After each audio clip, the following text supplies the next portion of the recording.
Hello guys, welcome back to another video here. It is me, Captain Spit Gaming, and it's time to do another Empires video. I'm recording this now that my pre-recordings run out, and today we're going to do what if Chad made an empire. Now the first they will do after building up is go to war with Central African Republic. They would begin their push down in the from north, which is their only border, and yeah, basically they would continue pushing down until right here. The Central African military would stop them at this border here, but they would be a little weaker in the middle.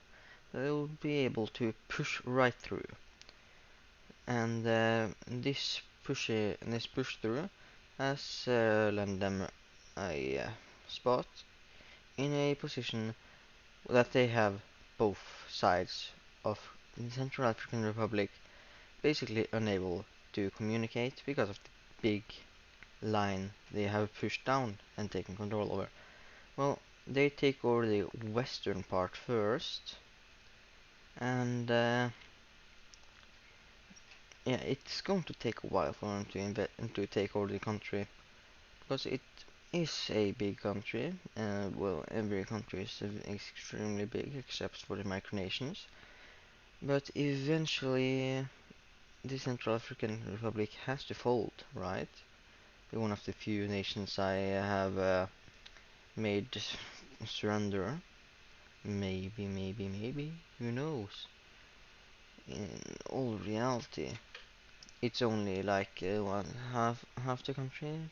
Yeah, about half the country is left, and it's not like the Central Africans can do anything, because Chad broke through and split their army in half, and also made the front line bigger too. And so they basically proved that they have a bigger army than the Central African Republic by deleting half their military. And now that this is the position, they tell them we will not surrender, lose this one tile, and then this happens. That's another half of their military. Now they only have a quarter left. Well, actually less than a quarter. Probably around 20%, a fifth. And the push continues down. The Chads have lost about 2% of their army doing this, because they got some technological help from their good friend Joe Biden. This is not actual true information. Joe Biden would not help Chad in a war. Anyway, Chad won this war. That's very good, because this video is about how Chad makes an empire. And now they will go to war with Niger. They will begin pushing in on the top or northern part, being very successful in the beginning, at least, before the desert Nigerian army begins to stop them. But then they just go and push in the south, where it's more temperate, or I should say more tropical. Still, like, it's a little green down here, but not too much. And their plan is basically to get over here and cut it off. But first, they will have to get through their army, which is here and here. So they decide to just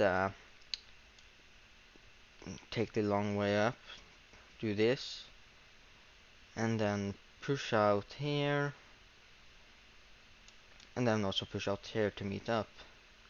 Because they had like a couple thousand men in here, and also moved a little bit of the army around here, so this is their army.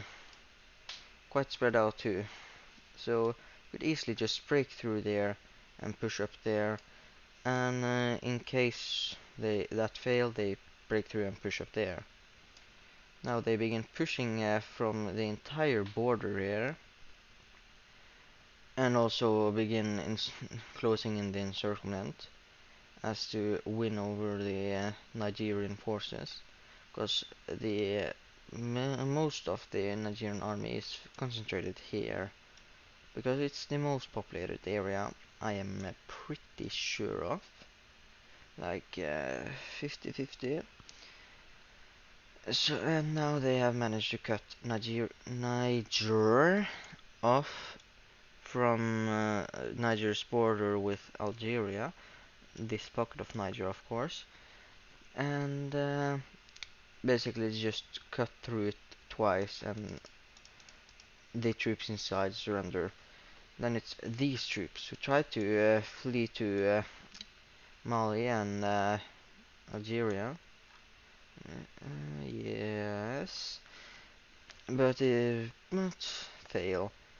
And the encirclement here is also slowly closed in on, but they manage to cut it in half and slowly close in, a little less slowly close in on this southern part of the encirclement of Niger.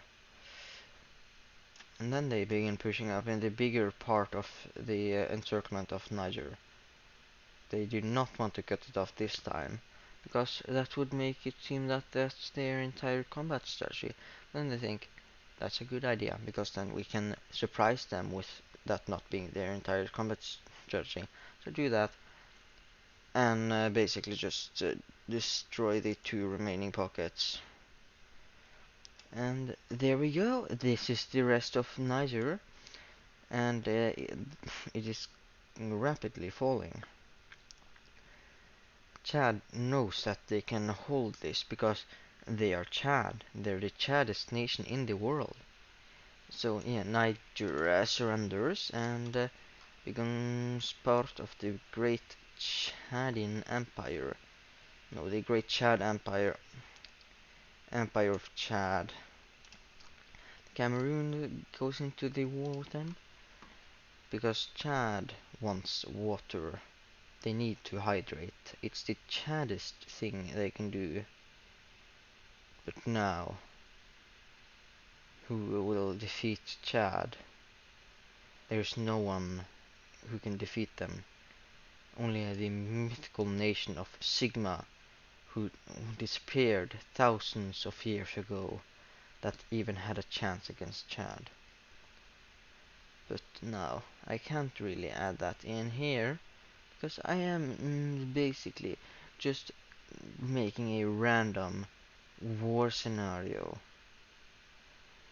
And it seems that Nigeria would be basically completely surrounded here. But let's see here. Chad pushes in here, trying to connect with the coast. Not surprisingly, they fail. Then they push down from the bottom, and they don't fail. In fact, they actually manage to take the entire coast and connect here, surrounding the southern part of Cameroon. So that southern part of Cameroon gets destroyed. Now it's only northern Cameroon. Most Cameroonian men and women go ahead and run to Nigeria, but the children are left to rot.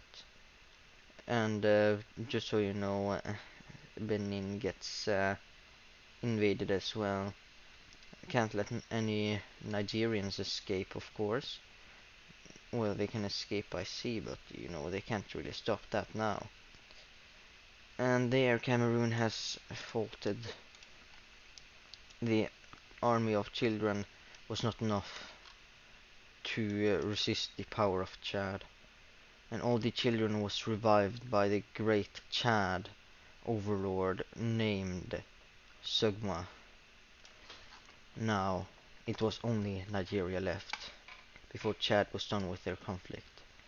They quickly took over most of their coast before invading from the east, taking over the rest. Now Nigeria knew they had no hope left.